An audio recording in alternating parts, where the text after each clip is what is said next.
So, what goes into supporting a person? Well, number one, we've got to have shelter, don't we? Living space. And if you noticed, it didn't give you a lot of options, did it? Basically, a freestanding home or a multi-unit, multi-story structure, whether or not you had running water, and that was about it. If you live in an apartment or a townhome or a condo that is a multi-family dwelling, you automatically get a bonus. If you live in a freestanding dwelling that has only a single family in it, no matter how big your dwelling is or how big it is in terms of people living there, you get a penalty. Does everybody see where I'm coming from? The second thing that you require is food, right? How much food and what type, that varies considerably. Which requires more land area? Meat or crops? Meat, quite simply because you get less caloric value per kilogram of meat than you do per kilogram of vegetables, right?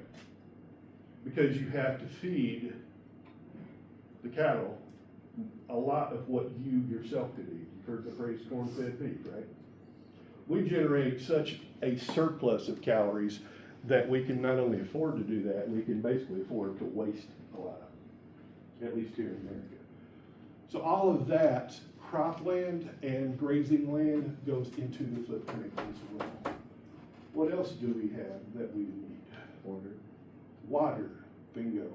And not just Lake Cumberland over here, right? You've got to have a water treatment facility, don't you? By Wolf Creek Dam. You've got the dams that were built. You've got all of the pipes that carry the water to your home. If you like a hot shower in the morning, it takes the energy to heat it, doesn't it? Nobody likes to talk about waste, but when you flush it, it goes somewhere, doesn't it? If it's a city sewer system, that has its own infrastructural penalty. If you have a septic field, that is land you essentially can't use for other purposes, isn't it? You see where I'm going? How do I get here every day? Notice that it mentioned transportation. I have to have a road to get here, don't I? Most of it is US 27. And a good chunk of that is 4 lanes. That occupies space right there, isn't it? Is that land that can be used for anything other than transportation? No. We got this railroad running through here. That takes up. So I want you to understand that an ecological footprint isn't a literal, it takes 15 acres to support you. It is a way to visualize how much resources you use. It is a way for you to visualize how many resources you use.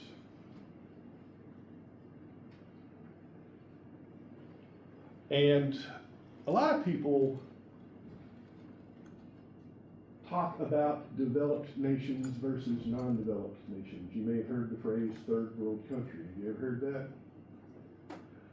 Unfortunately, most people don't realize what that actually means. The best term would be developing nations rather than third world. The old first world, second world, and third world dates back to the Cold War. We, of course, on the western side, were the first world, right? All those commies and Ruskies, those were the second world. All of the non-aligned nations were considered the third world. And most of those are what we call today developing nations. I actually spent a semester in Costa Rica teaching down there. And on my way back, I had to travel about 15 miles to get from the little place I was staying to Capital City for the airport. The trip took me a little over 4 hours. Why would it take me 4 hours to get 15 miles? Well, has anybody here ever been in Costa Rica? Would it be like traffic? Let's put it this way. I can go out on the most remote, unpaved dirt road here in Pulaski County or McCurry County or Scott County, Tennessee, which is where I live. And I guarantee you, it's still gonna be better than most of the roads in Costa Rica. The reason it took so long to get there, when it only took an hour and a half to get in, was because they had an afternoon thunderstorm and it literally washed the entire road out. They had to actually bring in a new culvert to lay down and bring in enough crushed dirt and dirt rocks to pack it down to make it one lane each way and passable.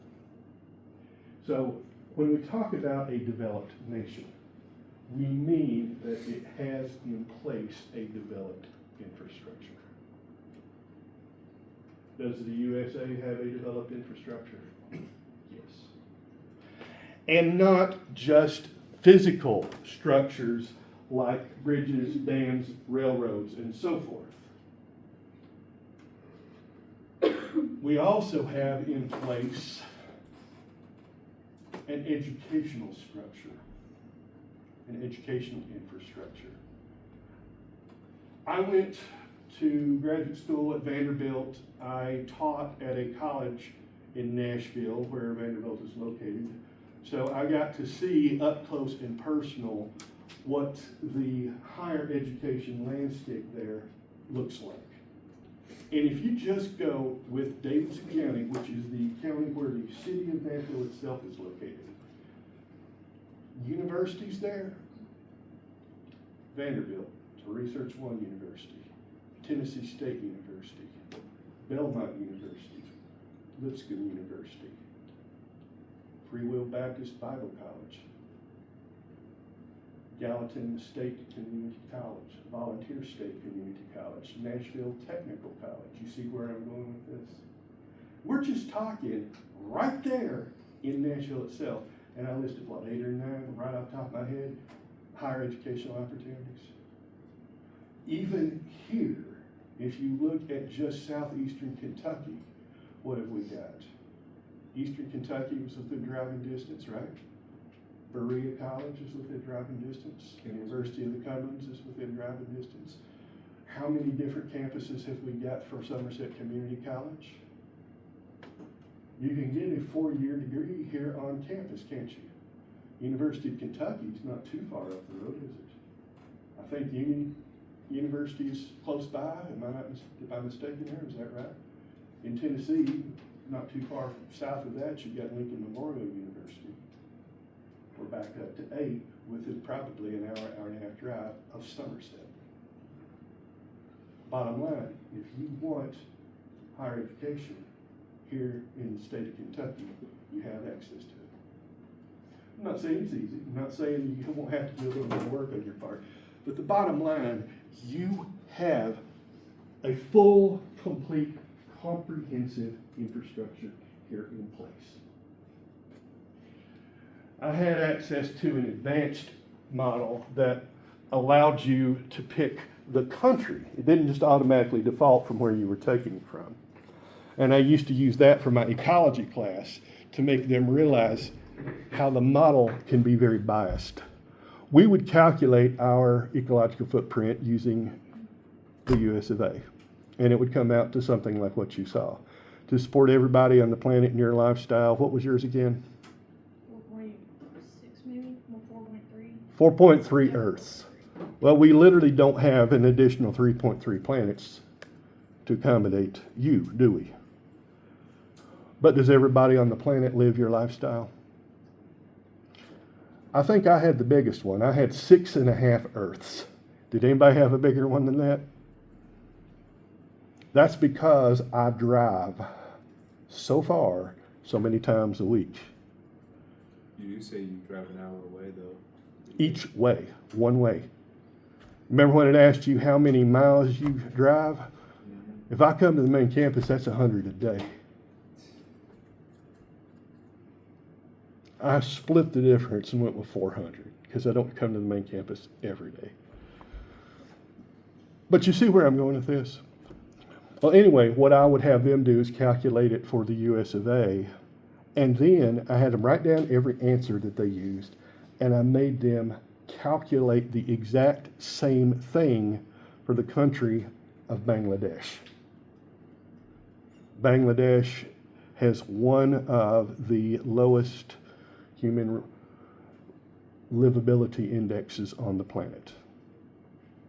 It is grossly overpopulated, has very little infrastructure of any kind, and it shocked them because they would reduce their footprint by 85 to 90%. So when I say there is a bias implicit in the model, that bias attempts to correct for the infrastructure cost. Does everybody see that? The reason I bring this up more than anything is because several of you have asked me, what is the carrying capacity for the human species? And I want you to think a minute, is there a single environment on the planet where we don't live? The only one I can think of is probably inside an active volcano. You want to go down to the South Pole where it's 50 to 60 degrees below zero and you will literally freeze solid in 2 minutes. There's a permanent manned base there. Did you realize that? Aren't there some islands that we can't even inhabit? Or no? There's probably very few places on the planet where humans have not only set foot, but probably lived. Somebody says, well, underwater. Look up the Ohio-class ballistic missile submarine and see what the average length of a war patrol is. They can stay underwater without surfacing at all for resupply for up to 3 months. There's also structures for like places where you can just live in too for underwater. And there are currently about 3 or 4 people living in a hollow metal can 200 miles in the sky, hurtling through the sky at about 18,000 miles per hour. The International Space Station, for those of you wondering. In fact, I think there's 3 or 4 people who did a repeat of something we first did over 60 years ago and circled the moon. Whoop-de-doodle. I'm surprised we didn't land on it again. Huh? I'm surprised we didn't land on it again. Why? Been there, done that. Yeah. I mean, really, I can't get excited about it because I remember the heady days of Apollo. Space race. Space freaks. Are you calling me a freak? No, it's just a space race. I resemble that remark. Oh. But you get the idea? What is it that allows us to survive underwater in those submarines? It's technology. This is the wild card. Technology. We've talked about how a polar bear is a near perfect killing machine, right? So I am going to go out into the wilderness in the Svalbard archipelago north of Russia and Norway, and I'm going to go one-on-one with a polar bear. Who's going to bet on me? No one. Christian is smart because Christian knows I am not going to go up there dressed like this. I will get me some electrically heated long johns. I am not going up there without a weapon, am I? I'm a pretty good shot, but I guarantee you I am going to take myself a fully automatic belt-fed M249 squad assault weapon. How would that work? Huh? Would that work? That would work. Do you see where I'm going with this? Dressed just as I am, there's no way I could have a prayer, is there? If I didn't freeze to death, the polar bear would definitely gut me. But as a human, I have access to technology. Humans are the only species that can alter the carrying capacity. We are the only species that can alter the carrying capacity. True or false? As a whole, humanity produces enough food to feed every person. True. I still think we have a surplus of calories even after it's all used for people. What we have isn't a production problem, it is a distribution issue. Getting it where it's needed the most.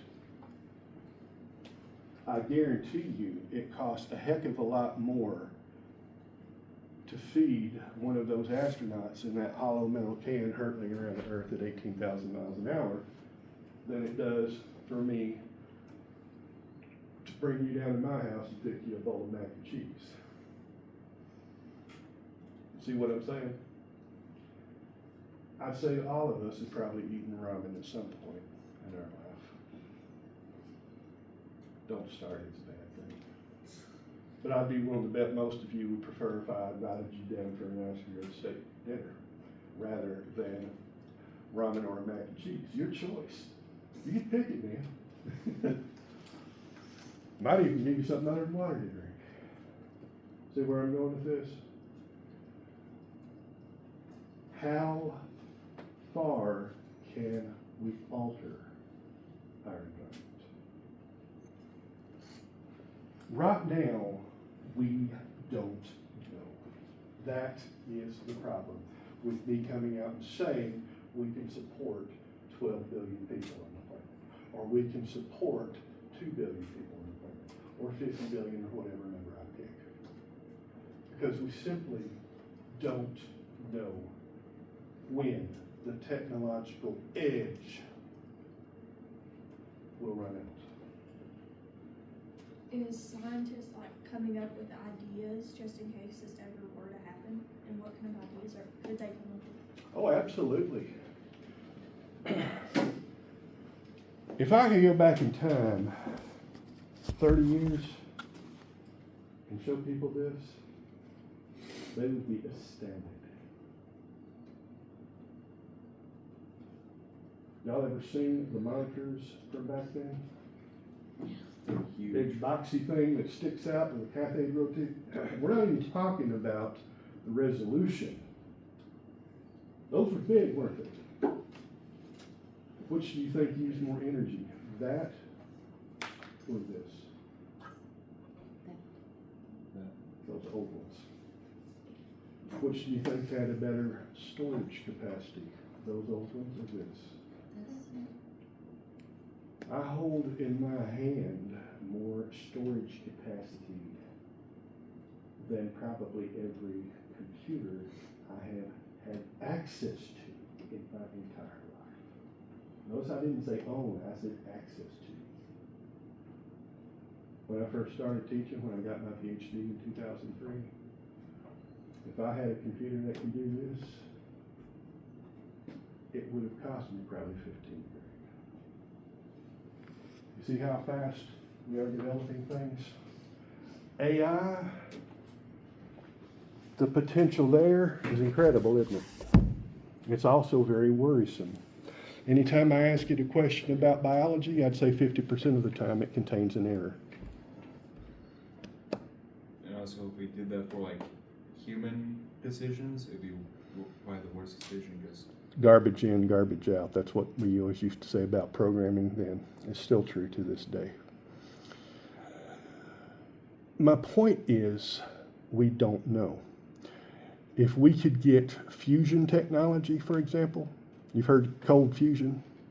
If they could get fusion to occur at temperatures outside of the sun or a thermonuclear bomb, then all of the energy we would ever need for anything and everything is pretty much at pennies on the kilowatt. Did you realize that? That's what powers the sun. Here on Earth, we can do it, but this might blow your mind, literally. Y'all have heard of a H-bomb or hydrogen bomb, haven't you? Hydrogen uses fission, or not fission, but fusion. It slams atoms together to make a bigger one.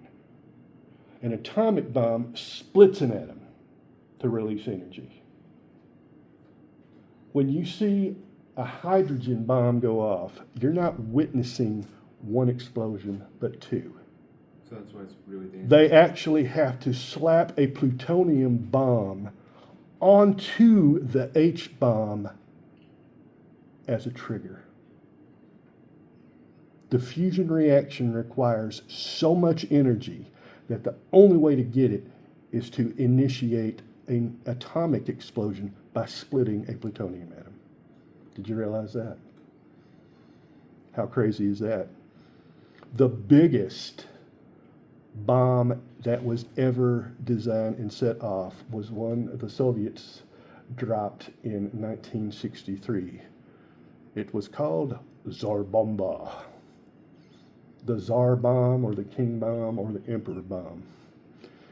They took a Tu-95 Bear bomber, stripped it down to where it was literally nothing but 4 engines, a gas tank, and a seat for the pilot, and the big bomb. They painted it flash white, and they basically told somebody he was volunteering to fly it. He flew it over Novaya Zemlya, which is an island off the north coast of Russia. He released it, pulled a 90-degree bank, firewalled the throttles, and almost didn't make it. The bomb itself had a parachute to delay it to detonate, and when it detonated, the turbulence was so great it knocked him 10,000 feet down in altitude in one 10-second burst. He managed to pull it out and became a hero of the Soviet Union. You know what would have happened if he hadn't managed to pull it out? He would have still become a hero of the Soviet Union. That's how they did it in those days. 50 megatons. That is the equivalent of 50 million tons of TNT. And you want me to really blow your mind? It was designed for 100. The Russians wimped out at the last minute because they were afraid to set one off at 50, and they couldn't believe what one at 100 would do. That one single bomb is responsible for 10% of all of the fallout that has ever been generated on this planet. So yeah, we're trying. If there's a way that we can make it profitable and or kill somebody, there's even more research going on. Yes, sir. So that's why it's very scary to make that fusion reactor, because if one wrong move, you just explode. No, because if you had a fusion reactor, you would have to put so much energy into it. You just make a fail-safe that it automatically drops the containment fields. As soon as something goes wrong, once it drops the containment fields, the reaction stops, because you essentially have to heat it into plasma.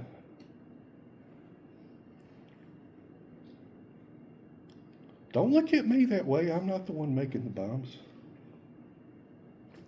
You're wondering how I know this?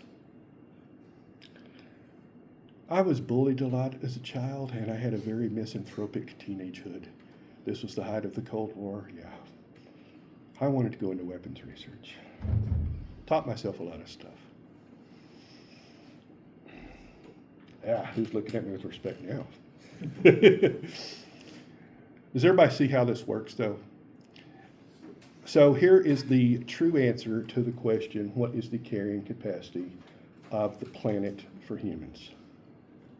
We don't know. I have seen estimates that range from a maximum of 1 billion people to a maximum of 50 billion people. We're already past the 1 billion mark, so we're on the way, right? No. Does everybody on the planet get enough to eat as it is right now today? Does everybody on the planet have access to adequate shelter, clean water, sufficient energy? Bingo. Carrying capacity is finite. Locally, we are already exceeding the carrying capacity in several places. Once that happens, you get two things. Number one is competition. Yes, that means war. Whatever you may think of the ongoing or recent unpleasantness in the Middle East, I would be willing to bet it has affected every single one of you directly in one way. And I'd be willing to bet you've probably paid more per gallon of gasoline than you did 6 weeks ago. I have a tremendous advantage in living in a state with no income tax and no real functional state government, so they don't do a lot with the money. But that also means that instead of having to pay $4.19 a gallon, which is what the current price is that I observed on the way up here today, I only paid $3.79 a gallon when I gassed up this morning. But that same tank of gasoline that normally would have cost me $35 6 weeks ago, today I paid $49.01 for it. I actually also set a personal mileage record on the way up here. I got 32.1 miles per gallon because you better believe I am driving a lot less crazy these days. Not because I'm safe or because I care about anybody. When that $49.01 comes out of my purse or my pocketbook or my wallet, yeah, you better believe it. Competition for resources. Wars or death. I hate to say it, but people starve to death. That is a direct result of being over carrying capacity.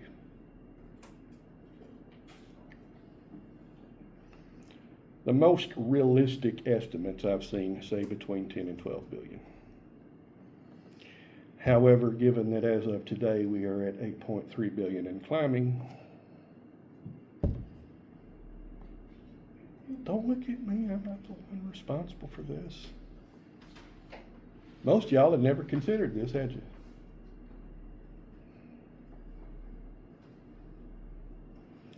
So that is why humans are the wild card when it comes to carrying capacity, because we are the only critters on the planet that literally change the environment to suit us. And I don't necessarily mean global climate change or something like that. Right now in this room, we have altered the climate, haven't we?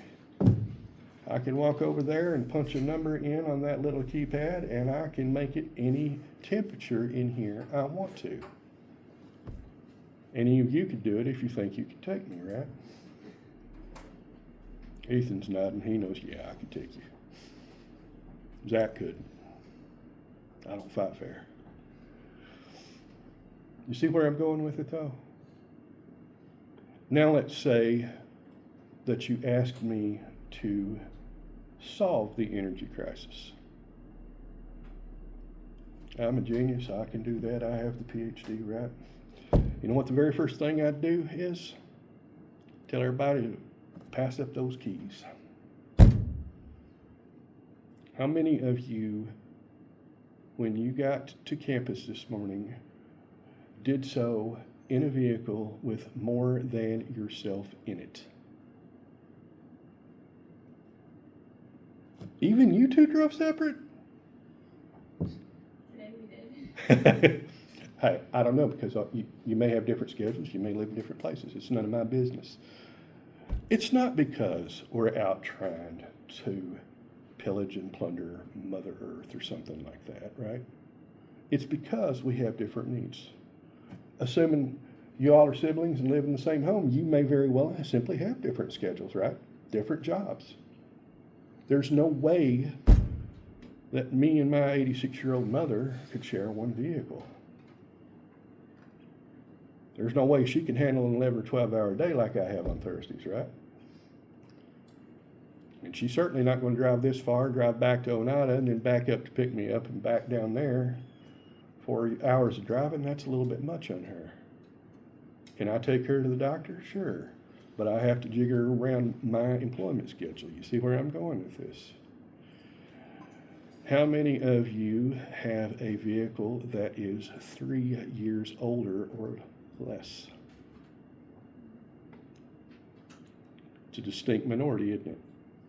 Most of you have a vehicle that's probably 5 years old or older. Why? Because most of you are at the start of your adult lives. Your first car is typically one that is not new, probably has higher mileage on it, and may not be exactly what you want. It's no insult, it's just a fact, isn't it? I've been gainfully employed for more years than most of you have been alive. I would hope I could afford something a little bit nicer and newer. But even so, I still am a little bit more careful about how I drive, am I not? All of this is summed up under one word, and that word is resources. Carrying capacity is always determined by resource availability. Carrying capacity is always determined by resource availability. Period, bottom line, end of story.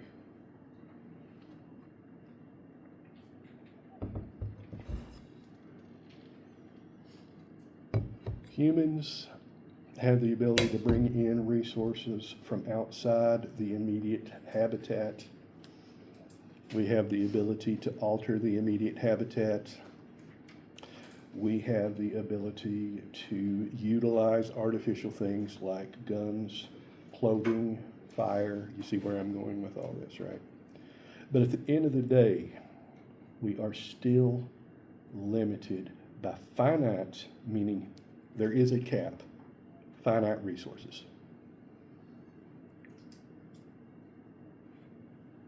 How many of you have ever been on a passenger plane flight to anywhere? You don't have to tell me, just raise your hand high. So again, not everybody. How many of you have ever been a passenger in a small plane, like 4 people or less? See how it gets less and less each time? Not everybody has access to the same resources. I actually figured out the cost on what it would have been for me to pay if I had actually been paying for my PhD and hadn't had scholarships, and it ended up literally being about $500,000. There's no way I could have afforded that on my own, is there? It's a good thing I had scholarships. But somebody had to pay for that, didn't they? It's all a question of resources. Don't worry, Lillian, I don't have $500,000 in student debt. No, that makes me sick. Huh? Think about that much money. That makes me sick. I'm glad I got the education, but I won't lie, I'd rather have the dollars. Pimp My Ride and Living Large, and that. Do they still have that show on, Pimp My Ride? I think about this one though. You enjoyed it though, for sure. You enjoyed the journey. Didn't you? Truth be told, when I got done, my blood pressure kept spiking. I went to my doctor and saw it, and she said it's PTSD. She said, you don't know how to relax. You've been in grad school for 7 years, and now you don't know how to relax. You got more stress than somebody who served a combat tour. That's just from school, right? Just school, yeah. I'm just curious, how many scholarships did you get?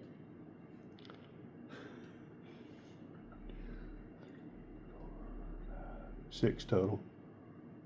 And that's over the course of all 3 of my degrees. Basically, I got 2 at each school. Heck, Cumberland was paying me to go there. Literally. Yeah. I was getting $200 a semester for books, as well as full tuition, free room and board. But I had to keep a 3.5 cumulative. Which class was the hardest for you, if you had to choose? Enzyme, structure, function, and thermodynamics. BCH 515, Biochemistry 515 at the University of Tennessee. Taught by Liz Howell. Oh, I hated that woman. That's probably where you got your PTSD from. Probably so. Yeah. I got one back on her though, because multiple years later I sent one of my best students there and he challenged her. Then he ended up changing programs because even he thought she was psycho. Y'all getting me talking like this. I shouldn't talk about past like that.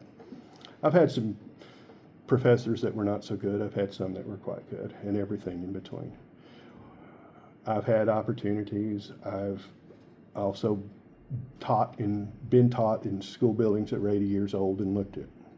I actually kid you not, one particular building, I won't tell you where it was, but I didn't even realize there was an elevator in the building until one of the postdocs said, "Oh, let's just take the elevator." I said, "Elevator? I'm not even sure they invented elevators when this building was built." He said, "Yeah, there's an elevator here." So he goes and opens what I thought was a storage closet. Literally has a lock, and you open the door. And there is a wooden gate, and you raise the gate. And we then pulled the door to the cage aside and stepped foot onto a square steel platform that had no sides to it. And there was this electrical cord coming down from the ceiling, and it had two buttons. One said up and one said down. And he pushed the top button, and we went up to the third floor, and he opened what I thought was another closet door, and that's how I learned we had an 80-year-old elevator. We also had a walk-in vault, like a bank vault, in the basement. Would you like to know what they stored in there? All of the lab alcohol. I kid you not. There was about probably 200 or 300 gallons of the Everclear equivalent stocked in this walk-in vault. Why did he store it in there? I thought they would store it in other places, wouldn't they? Fireproof. Oh, that makes sense. Yeah. Plus, there were fraternities on this particular campus, and I've already told you about some frat stories. You never knew all the skeletons and closets of higher ed, did you? There's all kinds of stuff I could tell you. But I won't. I'm already putting one of the sisters to sleep back there. Yeah, we're looking at you. So everybody with me? Is it a good thing or a bad thing? It's neither. It's just a fact. Some people would say, well, the U.S. wastes this, it wastes that, blah, blah, blah. But think back to what I said about that educational framework. One particular year that I was at Vanderbilt, I had the good fortune to share office space with a visiting professor from Australia. Beside from teaching me how to speak in an Australian accent so good, I actually fooled his fiancée in Oz for 30 minutes. He actually clued me in on what it's like there. I said, why on earth would you take a job with less than 2 weeks' notice? And he said, because it is a U.S. research university. And when I go back, I write my own ticket. At the time, this was 1999, in the entire country of Australia. Now keep in mind, Oz proper is equivalent in size to the lower 48 states. He said, depending on how you classify it, there's between 30 and 40 universities for the entire country. I named a quarter of that in our little corner of southeastern Kentucky. If you look at all of the major inventions of the 20th century, where did most of them come from? I'll give you a hint, it wasn't Soviet Russia. Huh? Europe? United States. Mhm. There's an advantage to having a developed infrastructure, isn't there? So I want you to understand, do we waste things here? Sure, no question. Does it also give us a chance to make a difference in other places in ways they can't? Yes, without question. The point is, it's a different scenario everywhere. Mark, my compadre from Oz, had also spent quite a bit of time in the UK. He took trips to Europe, and I asked him, what's the biggest difference between there and here? And he said, space. He said, people in Europe have no idea just how big the United States is. If you wake up in London and you want to travel to Paris and have dinner, it's doable. You hop the train, you go through the Channel Tunnel, you get off of the train, and you eat dinner. You get back on the train and you get delivered back. He said, I'm from Australia, which has the outback, and I thought I understood space. But the outback is nowhere near as populated as the U.S. is. He said, for me to go from Nashville to Atlanta isn't just hopping on a train, it is a major trip. And I said, yep, no question. Because the U.S. is just bigger, people don't realize. You see where I'm going with this? He said, we don't have a passenger train system here in the U.S., but we don't need one. Our cities are not built for rail traffic, are they? Our rail network is designed specifically for freight, and it moves large amounts of freight over vast distances quite well. Yes, sir. If you were in New York, there are train systems there, so Bingo. each place has its own infrastructure. Exactly. So don't be assuming that just because you live here that means something bad, okay? That's why I always say that the ecological footprint, it's a great tool to generate discussion. Because I'd be willing to bet y'all have never thought about most of these things, have you? Certainly not in those terms. But there is a bias built in. Sometimes it's to make a point that is almost bordering on propaganda. The person that initially defined ecological footprint in the 90s specifically, deliberately said, this is not intended as an accurate model of resource usage. It is intended as an estimate to allow people to realize how their lifestyle choices can impact the environment. And I think it's a good tool for that. But keep in mind, your circumstances today will most likely not be the same in 10 years. 10 years ago, I wasn't driving nearly 50 miles one way to get to my job. I lived about a mile and a half from where I worked.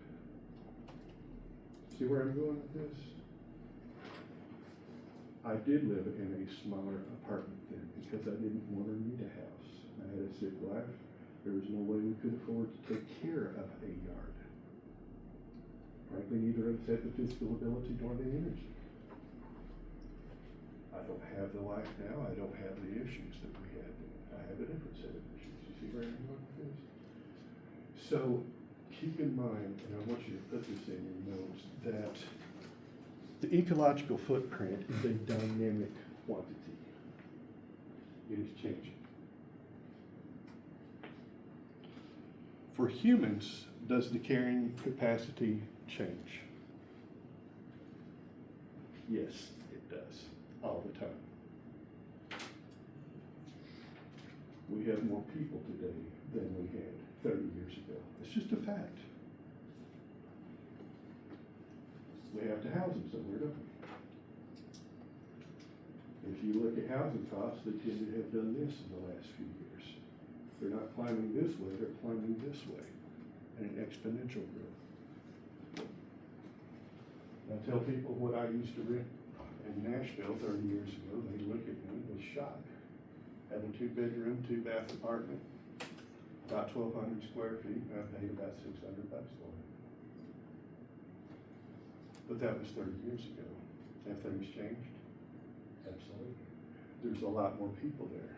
There's a lot less new housing. That same apartment today would probably be 3 times what I paid for it. See where I'm going with this? So I want you to understand that when it comes to humans, carrying capacity is a dynamic quantity. It's always changing due to resource availability, resource usage, and technology. We find more effective and efficient ways to use resources. We find new resources to use. We find new ways to extract resources. One of the things that I have found interesting is oil companies are going back to fields that were considered exhausted decades ago, and they are reopening old wells to get the remaining oil out. Why is that? Well, there's 2 reasons for that. Number one, we have access to extraction technology that we didn't have 50 years ago. We can literally drill from the side rather than straight down. We can drill a lot deeper, can't we? You've heard of fracking?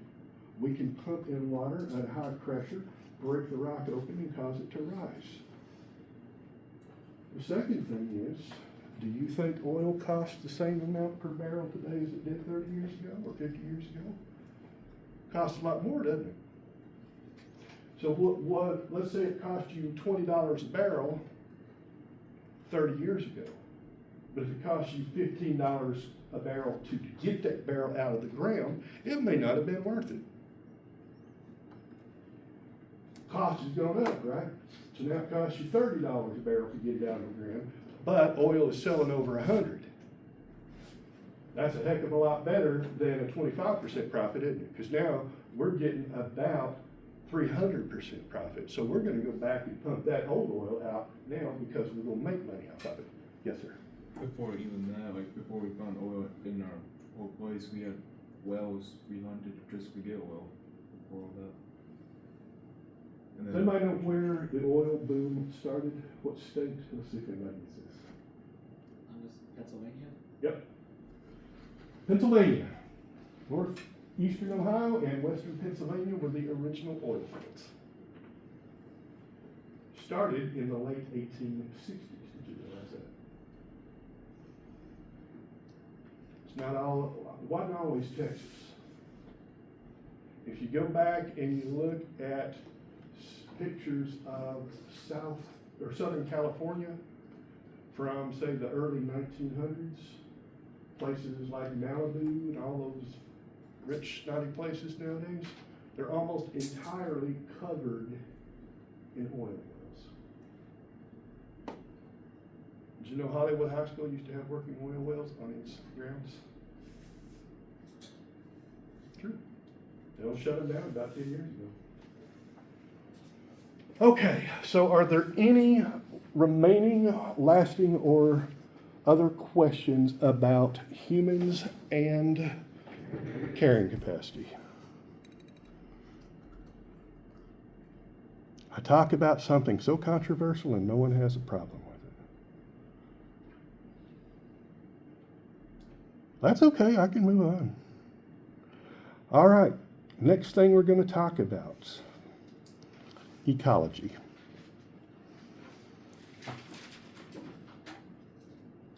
If I asked you to give me a definition of ecology, most of you couldn't. And that's not a reflection on you so much as it is a misunderstanding of what it is, and I would even go so far as to say misappropriation by certain groups. You think of eco-commandos, those people who strap themselves to trees to prevent them from being cut down, blow up bulldozers, and all kinds of fun stuff like that. But that's environmental activism. It is not the scientific study of something. So ecology is the scientific study of the relationships between organisms and their environments. It is the scientific study of the relationship between organisms and their environments. And this has a lot of different branches. So let's start at the simplest level. The simplest is probably what we call population ecology. That is where you look at a population of organisms of the same species.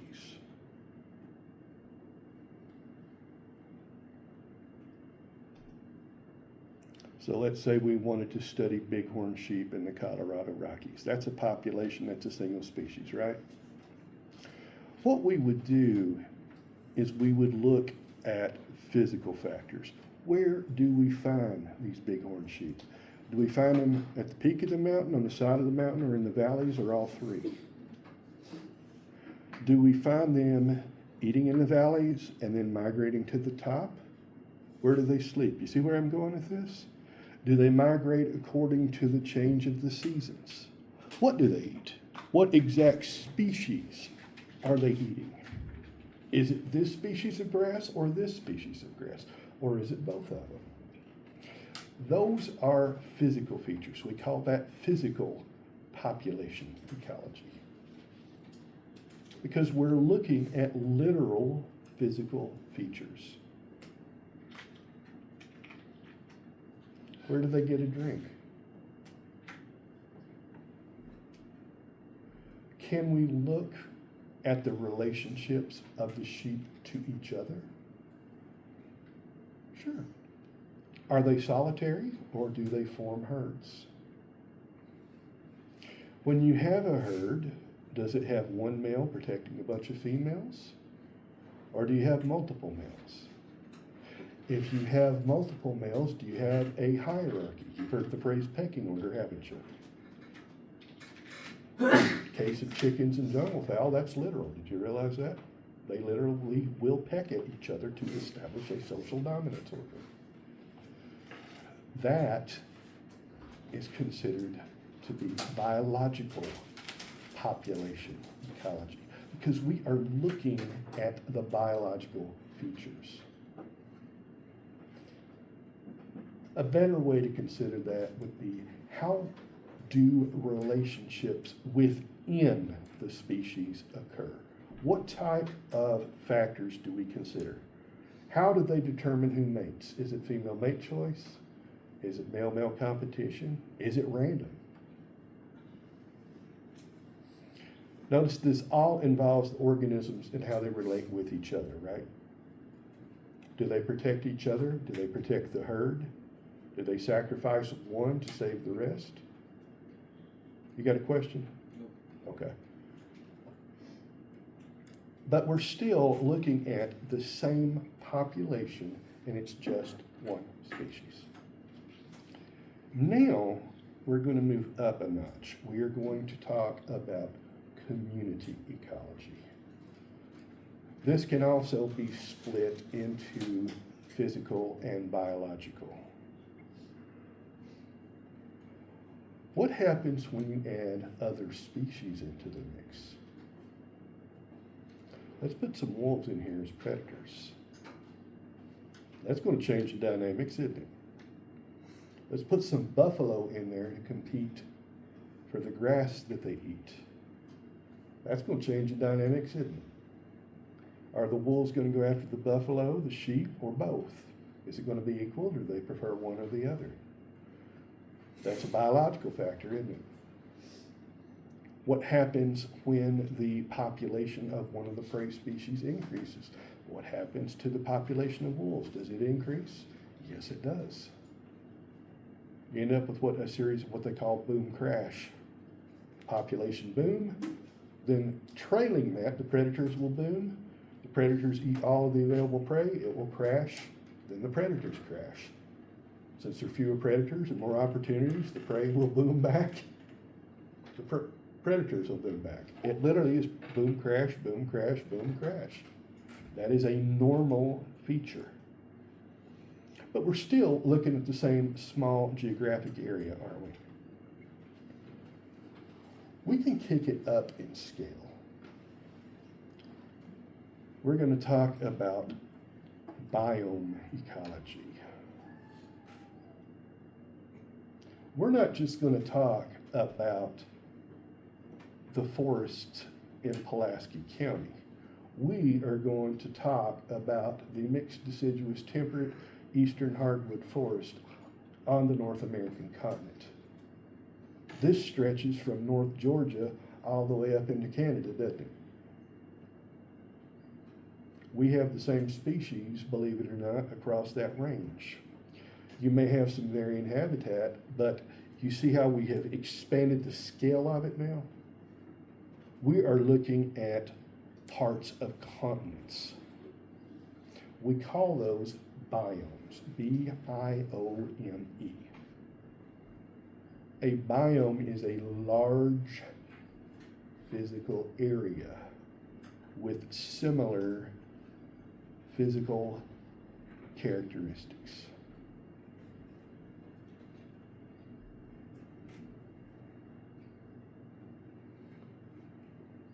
It's generally going to be a little bit cooler here in Kentucky than at my house in Tennessee, right? But it's not typically going to be a severe difference. It might be 69 degrees here and 71 or 72 degrees at home. Everybody see where I'm going with this? It's not like South Florida compared to here. That's a very different climate, isn't it? If you go to California, it'd be a lot harder than here for sure. Exactly. And also, if people from California came down here during the winter, they wouldn't possibly be used to it at that point. Too much humidity, they melt. If we go up to Pennsylvania, it might be a little on the cool side today, right? But it's still not going to be freezing cold necessarily. Now, if we went up north of the Arctic Circle, I'm still bringing my electrically heated Long Johns and my AK-47 because there's no way that I'm going to be up there without appropriate gear, right? That's a different biome. You will find different species of plants growing there than you will here. Chances are pretty good that if I found something growing in the woods back here off campus, that I could find that same tree growing 50 miles south of here, the woods behind my house. Would you agree? That's what I mean when I say the same biome. If I went far north and I got into the Great Pine Forest or something like that, it's almost all evergreens. That's a very different type of environment. Everybody see what a biome is? It is simply a large scale landscape.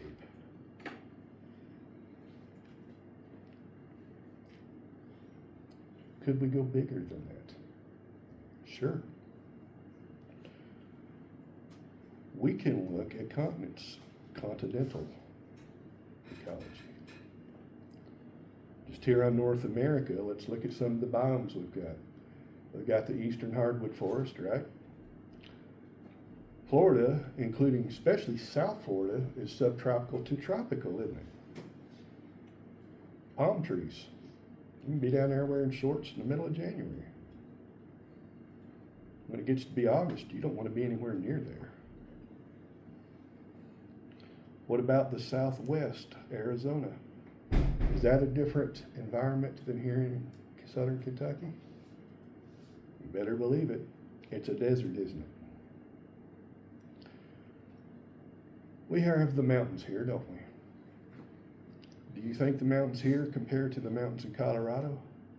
Those are much, much higher, aren't they? I will tell you this, I have been out in the mountains of Colorado in June, and me and my brother got to a snowball fight in June. That tells you something, doesn't it? We don't have snow in these mountains here, because we're nowhere near as high in elevation. Since they are much higher, they're much colder, aren't they? Southern California is not quite desert, but it's not a tropical paradise either, is it? It is much more wet than the Arizona desert because it gets more moisture from the ocean. It's what we call a Mediterranean or chaparral climate. It experiences cycles of dryness and wetness. Did you know that? Y'all want an example of that? Was it last year or the year before when pretty much all of Southern California and Los Angeles burned? Did you know that fires like that are normal? About every 10, 15 years, normally, without housing being built in that scrubland, fire will sweep through it and burn out the underbrush. That's actually normal and expected. And the animals that live there, the plants that live there, are very well adapted to that. When you start going out in the middle of that scrub and you build houses and you don't clear it, it's still going to burn, isn't it? So those people have been building their multi-million-dollar mansions in the middle of scrub brush that burns typically every decade and a half. Do we get fires like that here typically? Forest fires are very rare around here, and they're generally not a good thing. But they still don't burn as intensely and just sweep through entire neighborhoods, do they? If they do, it is national news. I don't know if y'all remember the Gatlinburg, Tennessee, when those fires burned through there several years ago.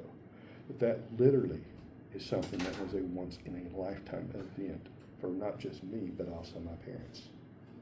My mother's 86. She said never seen anything like that anywhere in Tennessee. I know we don't get as much fires here, but we do get more tornadoes in some places though. But if you look, what was that terrible movie from the 1930s about the, Twister? huh? Twister?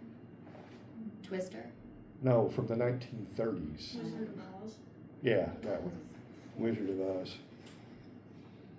I watched that as a kid, and I was just, what on earth were these people smoking when they made this? Yellow Brick Road witches? What? Where did she live? Kansas? Tornado Alley, right? If you look at where most of the deadly tornadoes have been, say in the last 30 years, it's shifted eastward. We are right in the middle of Tornado Alley now. Did you know that? Last May, was anybody around for that? Pretty scary, wasn't it? Did you know the intensity of the tornadoes have been going up? Take a look at 2011 and the number of EF5s they had that one year. It's amazing, isn't it? Yes, sir. Well, about that, ever since like 2013, there hasn't been another EF5 tornado until just Last year. a Yeah. couple months ago. Months ago, it was declared that a tornado that ripped through a town in North Dakota was EF5. But you have to look not just at local, like North America is still local, isn't it? You have to look globally.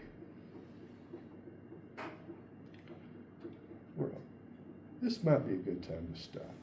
Is y'all okay with that? I know it's 2 minutes early, but will anybody think you don't get your money's worth if we stop 2 minutes early? Y'all have really asked me questions. We're actually about 10 minutes ahead of where I expected to be, so we'll just call it there. Those of you that have me for lab, how many of you want to go outside today? Okay. Not surprised. Got a good simulation we could run? Essentially, what we're going to do is next week's lab today, because we have a guaranteed great day out there to get out to it. Remember, what I told you, sometimes I do them out of schedule because we have good weather. So I'll see you down in the lab at 3:30.